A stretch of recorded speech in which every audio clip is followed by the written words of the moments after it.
E hoje eu quero receber uma pessoa muito querida por nós, né? Ela já participou da nossa programação em outros horários, mas aqui no Encontro com Maria é a primeira vez.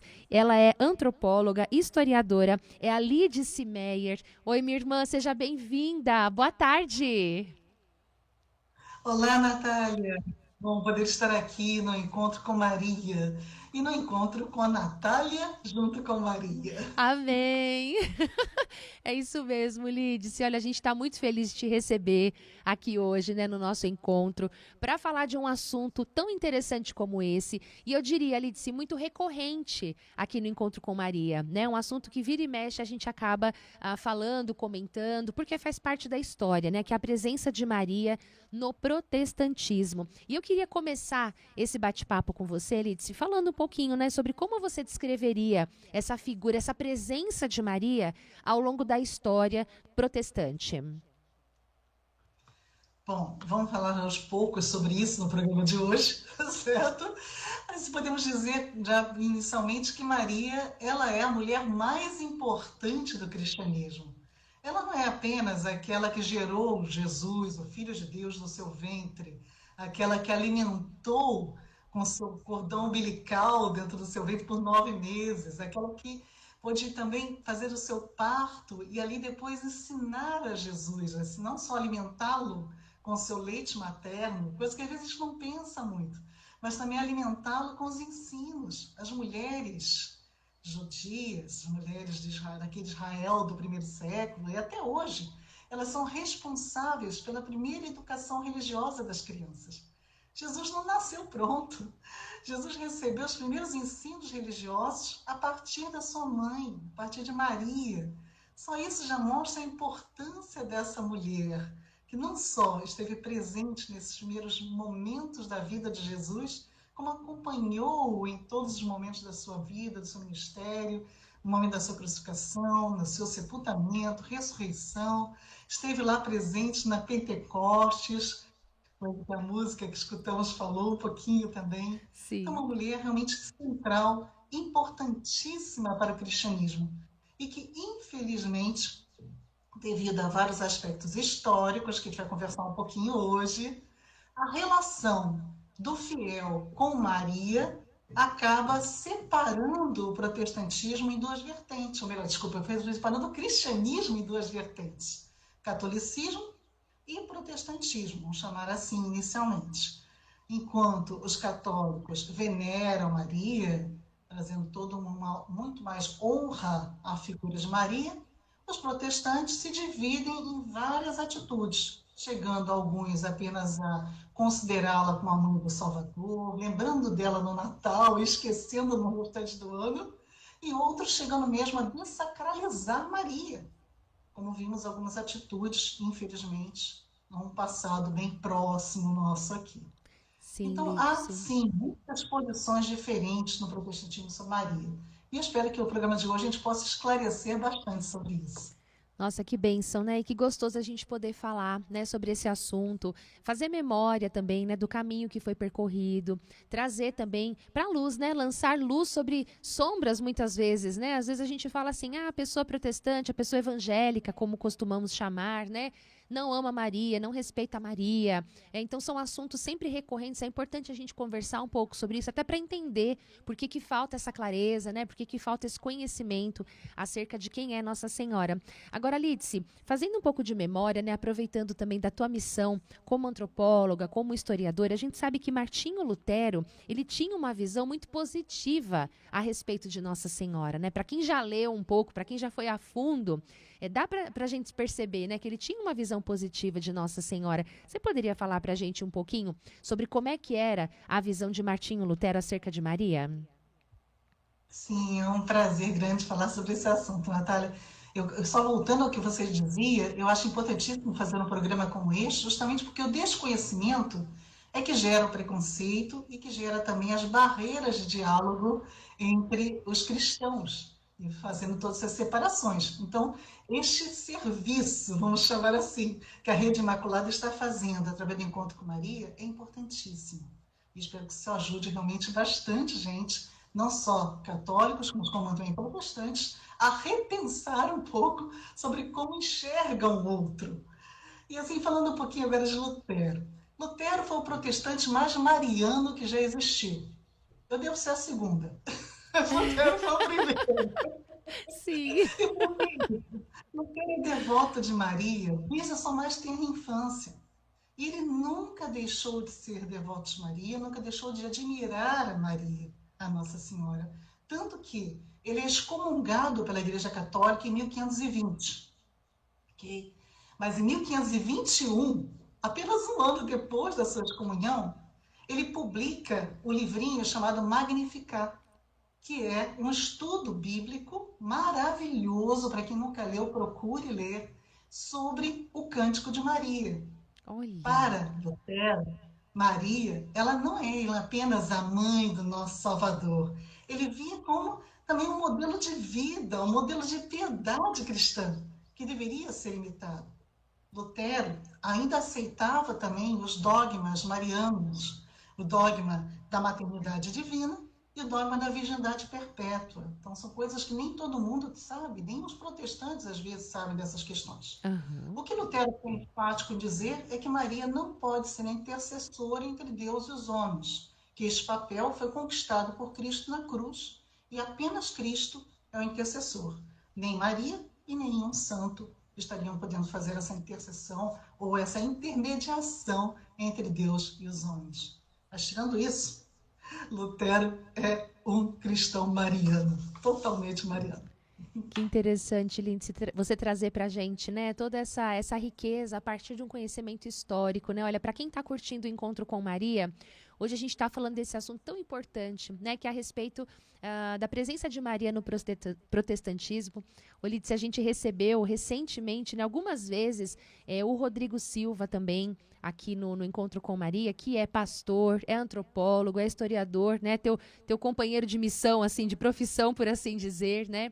E ele falava com esse mesmo carinho, né, que você está trazendo para a gente hoje a respeito de Nossa Senhora, né, chamando aí também dados históricos, né, e ajudando a gente até a clarear, Lídice, do porquê que houve esse desencontro, né, do porquê que muitas vezes a pessoa não respeita, chega-se a não amar Maria, justamente porque não a conhece, né? Porque quem conhece Maria vai amá-la, vai seguir Jesus, que também amou e a ama muito, né?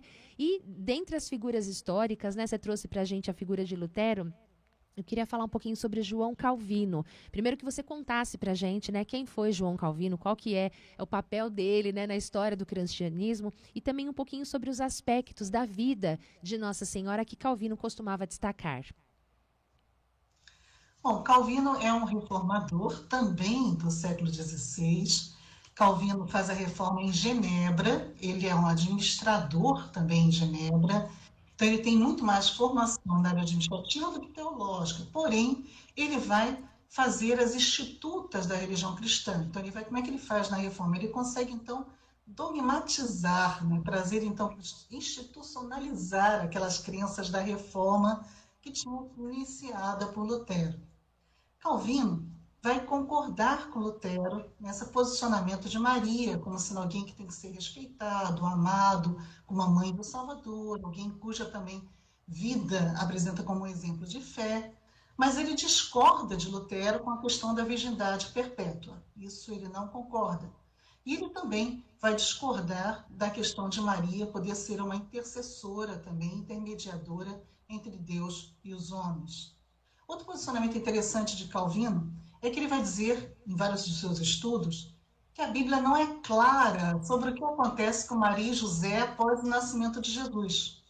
Então ele diz que não tem como ele concordar com a virgindade perpétua de Maria. Ele diz que alguém que faz um voto de castidade perpétua não se casaria como Maria se casou, não combinaria um voto de virgindade perpétua com o casamento. E sendo assim, ele acredita que a virgindade de Maria existiu até o momento do nascimento de Jesus. Após então, ela não mais é respeitada, vamos chamar assim. Ele não trata se os filhos de José e Maria seriam aqueles, então, irmãos e irmãs que aparecem de Jesus na Bíblia. Ele não comenta a respeito desse assunto. Então, ele não diz se aconteceu de Maria ter outros filhos após o nascimento de Jesus. Isso ele deixa também em aberto. mas ele acredita que Maria e José tiveram um relacionamento conjugal normal, naturalmente, após o nascimento de Jesus. Entendi, Lídice, né? São posicionamentos mesmo, né, que ao longo da história foram marcando, né, o amadurecimento da fé, né, foram trazendo aí também o discernimento, né, para tantos irmãos e irmãs, até a própria igreja chegar a proclamar os dogmas de Nossa Senhora. E que bom a gente poder trazer esses nomes, né, de figuras importantes também, né, ao longo da nossa história, que contribuíram para a gente chegar até aqui. Mas eu quero voltar a conversar com a Lídice Meyer sobre esse assunto tão interessante, né, que muitas vezes gera dúvidas na gente e por isso mesmo precisa ser abordado, que é a presença de Maria no protestantismo. Eu queria te perguntar uma coisa, minha irmã, como que os nossos irmãos protestantes, né, como que as igrejas protestantes veem a figura de Maria? Eu sei, Lídice, que muitos acabam sendo extremistas, né? Então tem aquela visão muito pejorativa, né, desrespeitosa a respeito de Maria. Mas a gente não pode julgar, né, a denominação, né, por comportamentos, às vezes, que acontecem de forma isolada. Né? Igual a gente vê um católico extremista também, e falar que aquilo ali, né, representa a totalidade da Igreja Católica Apostólica Romana. Né? A gente não deve se basear nisso, até porque todos somos pecadores, né? Todos temos os nossos defeitos e também temos as nossas virtudes. Então eu queria te perguntar, né, como que as igrejas protestantes veem a presença de Maria? Bom, para a gente falar sobre esse assunto, Natália, eu acho que é muito importante fazer uma distinção acadêmica nessa situação de protestantismo. Por quê? O protestantismo não é uma única possibilidade, ou seja, ele não tem uma unicidade. Então, existem várias vertentes do protestantismo. Então, para começar, existe o protestantismo mais chamado clássico, tradicional, que é aquele protestantismo que vem da Reforma, então, que nasce no século XVI. Estas igrejas poderiam ser classificadas entre os anglicanos, luteranos e os calvinistas, por isso que falamos de Calvino já aqui, que hoje seriam os presbiterianos. Existe um protestantismo, que são as igrejas que nascem depois do século XVII, que não são oriundas diretamente, são da reforma do século XVII. Elas já são filhas destas outras igrejas, ou até têm origem também autônoma, sem nenhuma relação com a reforma. Essas são as igrejas, então, que a gente pode classificar como os batistas, os metodistas, os menonitas, os congregacionais e muitas outras, também tradicionais, antigas, mas que não estão ligadas diretamente a Lutero, ou a Calvino, ou à própria igreja anglicana.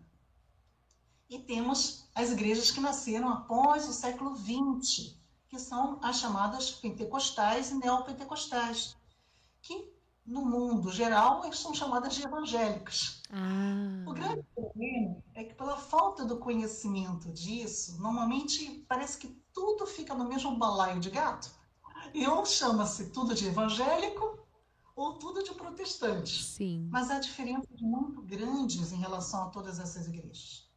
Enquanto o catolicismo abraça as diferenças e todas as igrejas que nascem do catolicismo, não existe apenas uma, a gente sabe disso, mas elas ficam abaixo da liderança papal, no protestantismo isso não existe. Então, há muitas variações de pensamento, inclusive a respeito de Maria. E é por isso que, quando falamos a respeito de como cada igreja se relaciona com Maria, não tem como dizer o protestantismo faz isso e o catolicismo faz aquilo. Não. Basicamente, o que a gente pode dizer é que realmente os protestantes não vão fazer nenhuma veneração a Maria. Isso não acontece mesmo. Nenhum protestante evangélico, protestante tradicional ou não, vai também considerar Maria como intermediária ou mediadora entre Deus e os homens. Mas outras diferenças acontecem. Por exemplo, falei já da virgindade perpétua. Muitas protestantes ou evangélicos, vamos chamar assim, não sabem, talvez estejam ouvindo pela primeira vez, que existem igrejas, sim, protestantes, que consideram ainda a virgindade perpétua de Maria.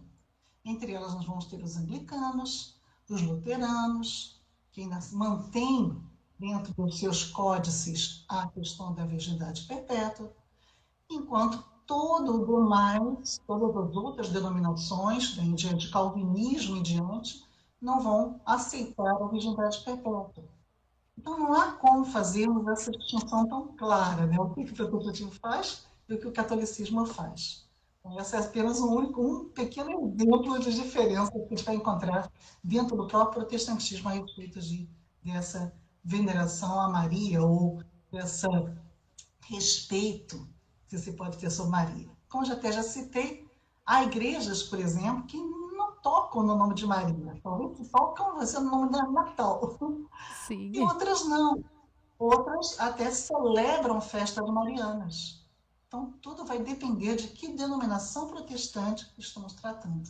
Olha que interessante, Lídice, né? Isso que você está trazendo para a gente, né? Para muitos de nós também é novidade, porque como você falou, a gente tem a tendência a colocar tudo no mesmo balaio de gato, né? E até de uma forma generalista, né? Acabar generalizando ali alguns comportamentos, algumas posturas. E isso que você falou para a gente sobre festas marianas, né? Como é que isso funciona nas igrejas protestantes, evangélicas, né? Como a gente costuma dizer, existem momentos, né? Em que se fala de Maria, existem momentos em que se aprende sobre Maria.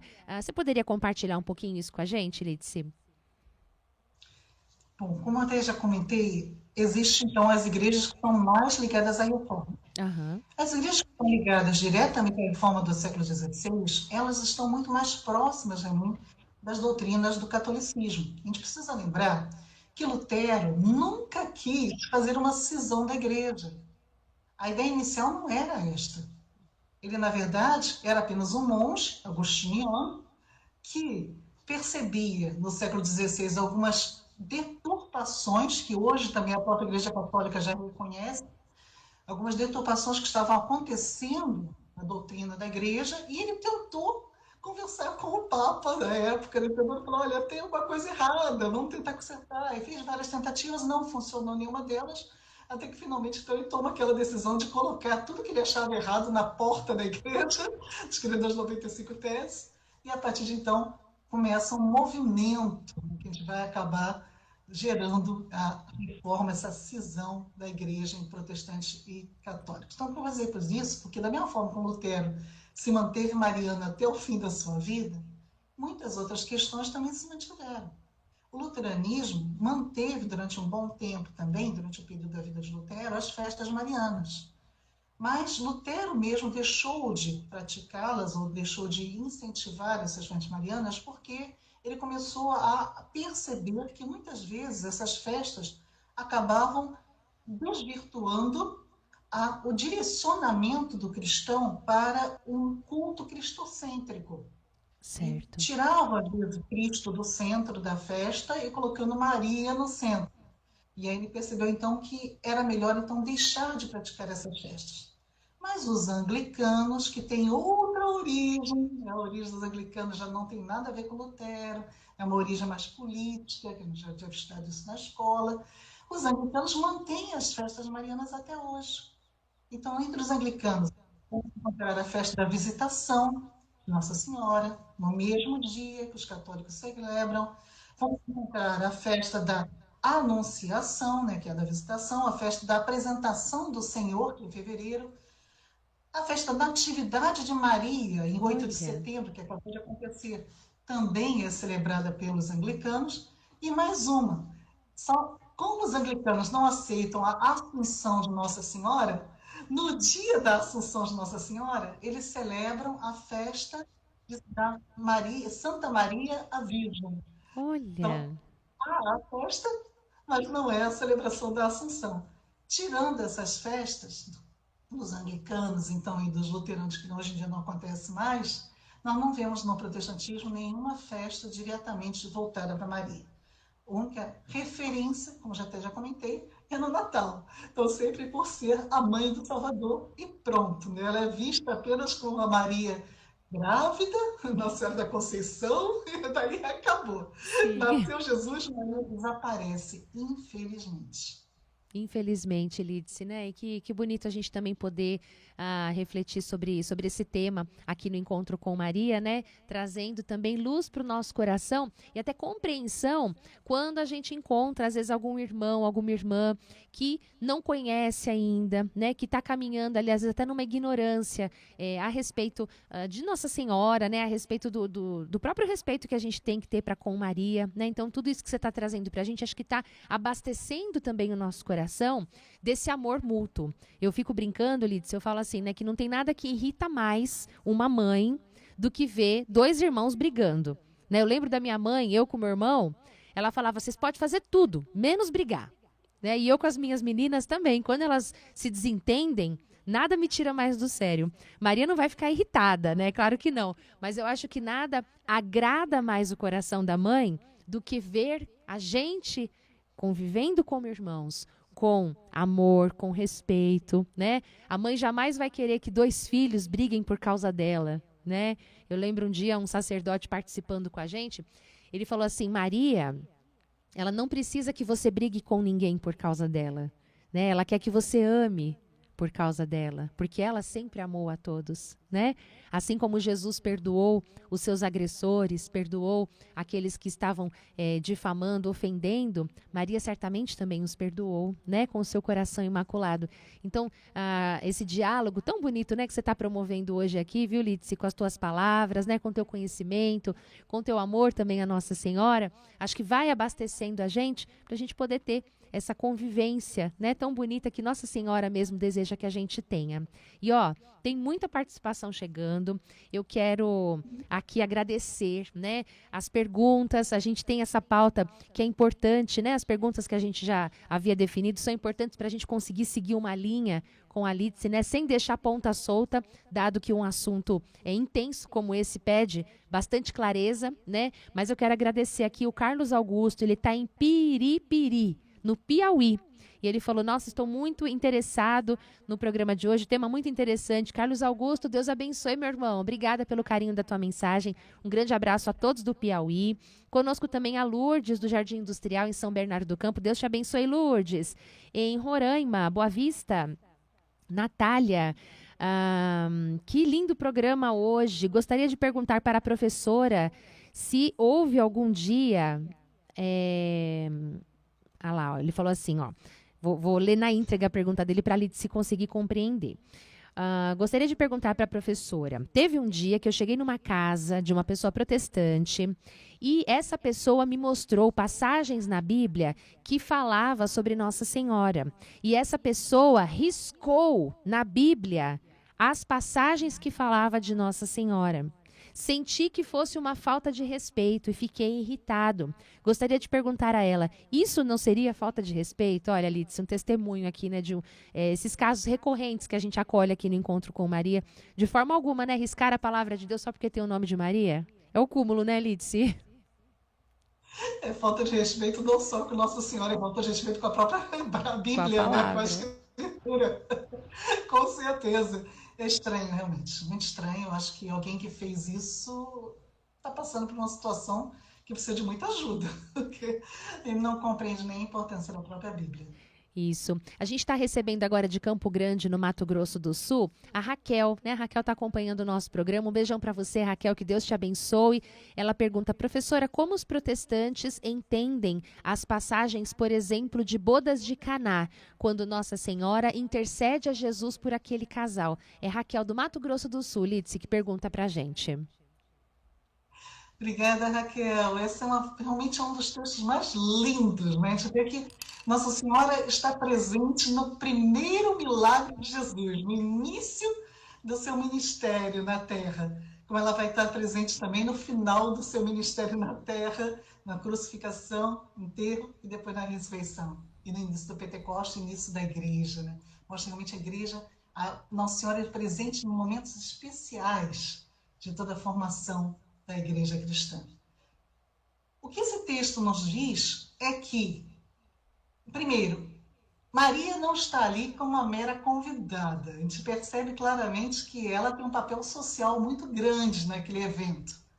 Ela está organizando aquela festa com toda certeza. Ela tem realmente uma presença ali muito forte, muito importante, a ponto dela ser quem repara nessa situação da falta do vinho e ser ela então que vai buscar em Jesus a possibilidade de resolver esse problema. Maria, naquele momento, já percebe em Jesus um poder diferenciado, ela realmente já tem ali todo o conhecimento que ele é o Filho de Deus, ela crê nisso no seu coração. A palavra diz que Maria guarda tudo no seu coração desde o início. Ela é a primeira discípula de Jesus, e esse texto mostra isso muito claramente, como ela já vê em Jesus o Filho de Deus, aquele que pode sim transformar água em vinho, se assim ele desejar. E Jesus realmente realiza esse milagre nas bodas de Caná, começando ali o seu ministério. Então, é realmente um texto lindo, extremamente simbólico. Gosto demais desse texto. Que bênção, Lídice, né? Que grande presente também a gente poder fazer memória, né, desse episódio das bodas de Caná, né? A partir dessa abordagem também histórica, como você trouxe pra gente, Maria, como aquela que estava ajudando a organizar, né? Fico pensando que a gente pode sim chamar Maria para estar conosco, né? Olhar para Maria, olhar para as virtudes de Maria, trazer essas virtudes para nossa vida, né? Como você falou, ela não era uma coadjuvante, né? Não era uma mera convidada, ela estava participando ali daquele momento, daquele casamento, né? Então a gente também pode hoje, como aquele casal, chamar Maria, né? Ela é ativa, né? A gente muitas vezes tem essa noção de que Maria é aquela mulher que se colocou à disposição de Deus, tão muito quietinha, muito devota, e apenas só ali ouvindo. Não, Maria age. Maria vai ao encontro de sua prima Isabel, né? Vimos isso na Jornada Mundial da Juventude, estudamos tanto sobre isso, né? Maria toma atitudes. Maria não é uma mulher parada que apenas ouve. Não, Maria age, Maria fala, embora na Bíblia a gente tenha muito poucas falas de Maria, as falas que nós temos são muito pontuais e muito importantes de serem estudadas. É verdade. Agora, Lídice, uma curiosidade, né? Você percebe, né, como historiadora, como antropóloga, que existem movimentos dentro do protestantismo que buscam resgatar essa figura de Nossa Senhora, né? Essa importância de Maria, ela é percebida. Como que você tem percebido esse movimento dentro das igrejas protestantes? Tem havido uma espécie de despertamento, num tempo para cá, para a imagem de Maria, para a figura de Maria. Não é também unânime em todo o protestantismo, mas a gente consegue já começar a observar um ou outro movimento de um estudo maior a respeito da personagem Maria, da sua importância histórica, da sua importância teológica. Agora, por exemplo, este ano foi publicado um livro pela editora Mundo Cristão que se dedica a devocionais baseados na vida de Maria. Ou seja, é interessante pensar que é uma editora evangélica publicando um livro devocional em cima da vida de Maria, escrito por um pastor. Eu publiquei há pouco tempo também o Cristianismo no Feminino, né, que trabalha bastante a importância de Maria, mas também de outras mulheres. Então está começando a aparecer alguma coisinha, mas ainda são pequenos grãos de areia numa praia imensa de livros sobre outros assuntos, ou que trazem Maria como meramente a barriga que concebeu Jesus. Então ainda Sim. precisamos trabalhar muito mais esse assunto.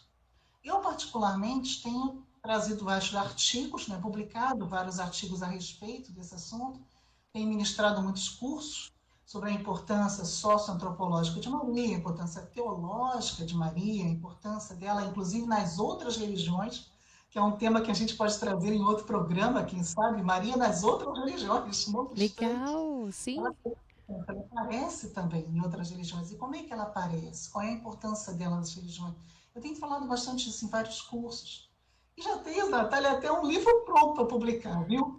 Só que apesar de não Olha, ter proposta para algumas editoras católicas, eu estou guardando uma editora evangélica que tenha a audácia de introduzir um livro sobre Maria, historicamente falando, antropologicamente falando, teologicamente falando de Maria, nesse mercado editorial evangélico que realmente o assunto não existe. Enquanto nas livrarias evangélicas não tem nada sobre Maria, nas livrarias católicas temos tanta coisa boa, é mas verdade. infelizmente os evangélicos não leem livros católicos. Esse é outro problema sério que a gente tem. Eu não sei se os católicos leem os livros evangélicos, mas pelo menos eu sei que os evangélicos, infelizmente, não procuram os livros católicos. Alguns protestantes tradicionais, sim, mas também são poucos. Então, isso é uma falha também de comunicação que a gente percebe entre as editoras. Parece uma separação radical. Católico lê livro católico e protestante lê protestante. Por que isso? É tudo cristão. Tem livros maravilhosos, devocionais sobre Maria, e tem livros históricos sobre Maria maravilhosos publicados pelas editoras católicas.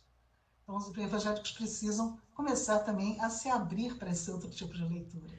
Que coisa linda, Lídice. Olha, é uma alegria muito grande, né, receber você aqui na Milícia da Imaculada. Como eu falei, né, a gente teve a graça de te acolher durante a programação, hoje aqui pela primeira vez no Encontro com Maria. Quero te agradecer, né, por você compartilhar o teu conhecimento, pela tua generosidade, né, pelo teu carinho com a gente, né, teu carinho com a nossa mãezinha. Muito obrigada. E olha, te agradeço e te peço agora para você contar para a gente, né, como é que a gente faz para encontrar os teus livros, para quem está interessado, né, em ler as tuas publicações, como que a gente te encontra? Bom, o primeiro passo é colocar então no Google Lidsemeyer, juntinho, lidsemeyer.pro, vai entrar no meu site. No meu site tem link para Instagram, Facebook, YouTube. No YouTube vai encontrar várias palestras, entrevistas, aulas. E no meu site vai encontrar vários artigos e livros a respeito de vários assuntos. Alguns livros até para download, artigos todos para download, e os livros que não podem ser feitos download, pelo menos ali tem uma sinopse um pouquinho para a pessoa já conhecer.